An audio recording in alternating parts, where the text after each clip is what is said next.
মিলন, সাদি এবং জামাত ইসলাম, আফজাল মেহেদি রুমির গ্রুপের প্রতি আন্দোলন করে ভাঙচুর করে মানে ঘোলা পানিতে মাছ শিকার করে। একটা স্বাধীন দেশে এখনো অস্ত্রের মহড়া দেয়। ও কোন দল করে আমাদের জানা নেই। কুমারখালী পৌরসভাকে রক্ষা করতে আমরা দল মত নির্বিশেষে ঐক্যবদ্ধ থাকব। আমরা সবাই মিলে ঐক্যবদ্ধ, সব দল। মানুষের সাথে ছবি থাকলে যে সে আওয়ামী লীগ হয়ে যায় এটা ঠিক না। যেমন শেখ হাসিনা খালেদা জিয়ারও ছবি আছে একটা বিয়ের অনুষ্ঠানে, তার মানে খালেদা জিয়া আওয়ামী লীগ হয় নাই, হাসিনা বিএনপি হয় নাই।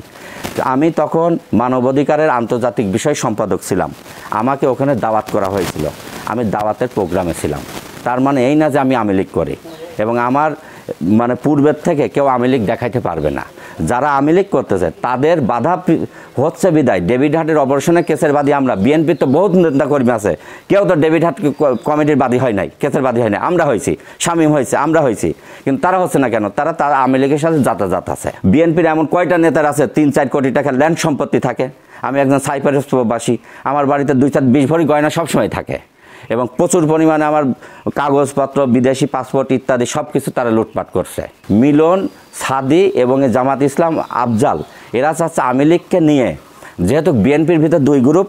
মিলন পরামানিক বলছে যে অর্থনৈতিক সাহায্য আমি করবো, আপনি জামাতের থেকে স্বতন্ত্র ক্যান্ডিডেট হন, আপনি এমপি হন, আর আমি উপজেলা হয়। এই ভাগাভাগি করে নিয়ে বৈষম্য বিরোধী ছাত্র এবং আমাদের প্রতি মেহেদি রুমির গ্রুপের প্রতি আন্দোলন করে ভাঙচুর করে মানে ঘোলা পানিতে মাছ শিকার করে অস্ত্র সহ পোস্ট করেছে। সেই পোস্ট আমাদের কাছে আমরা আপনাদের দেব। কি করে সাহস হয় একটা স্বাধীন দেশে এখনো অস্ত্রের মহড়া দেয়?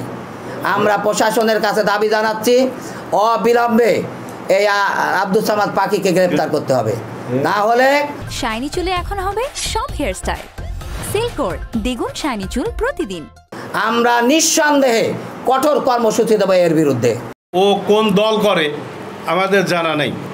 ও আমাদের ইউনিটি এই পৌর বিএনপিতে আহ্বায়ক কমিটি, সার্চ কমিটিতে ঢোকার জন্য আমার কাছে বেশ কিছুদিন ধরে ফোন করে এবং বিরক্তই করেছে হুমকির মাধ্যমে। তো ওর সাথে হচ্ছে গিয়ে বিগত দিনের আওয়ামী লীগের মন্ত্রীদের ছবি আছে। আমি চাই কুমারখালী একটি শান্তিপূর্ণ নগরী হিসাবে গড়ে উঠুক। সেই জন্যই কিন্তু আজকে আমাদের ভিন্ন মত থাকতে পারে, ভিন্ন দল থাকতে পারে, কিন্তু আমরা এই কুমারখালীতে যেন কোনো অন্যায় না হয়, কোনো অরাজকতা না হয়, শান্তি শৃঙ্খলা বজায় থাকে, এই জন্য আমরা কিন্তু আজকে এক টেবিলে বসেছি। আমরা ভবিষ্যতেও দল মত নির্বিশেষে ভিন্ন মতের হতে পারি, কিন্তু আমার এই কুমারখালী থানা, কুমারখালী উপজেলা, কুমারখালী পৌরসভাকে রক্ষা করতে আমরা দল মত নির্বিশেষে ঐক্যবদ্ধ থাকব। এই বার্তাটাই আমি আপনাদেরকে দিতে চাই। এবং যারা এই অন্যায় কাজগুলো করছে তাদের বিরুদ্ধে যদি কোনো ব্যবস্থা না নেওয়া হয়, আমরা সকলে মিলে আবার পুনরায় রাজপথে আন্দোলন গড়ে তুলব। যারা চাঁদাবাজি করে বেড়াবে, আমরা এটাও বলতে চাই যে বাংলাদেশে চাঁদাবাজের আর কোনো স্থান হবে না।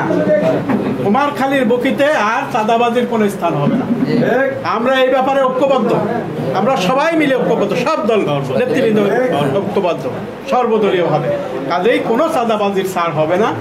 এই ব্যাপারে সরকারের কাছে আমরা দাবি জানাচ্ছি যে অবিলম্বে এদেরকে গ্রেপ্তার করা হোক, এদের শাস্তির ব্যবস্থা করা হোক। তা না হলে জনগণ কিন্তু যেভাবে খুশি উঠেছে, এটা কিন্তু আমরা আর এদেরকে ঠেকায় রাখতে পারবো না।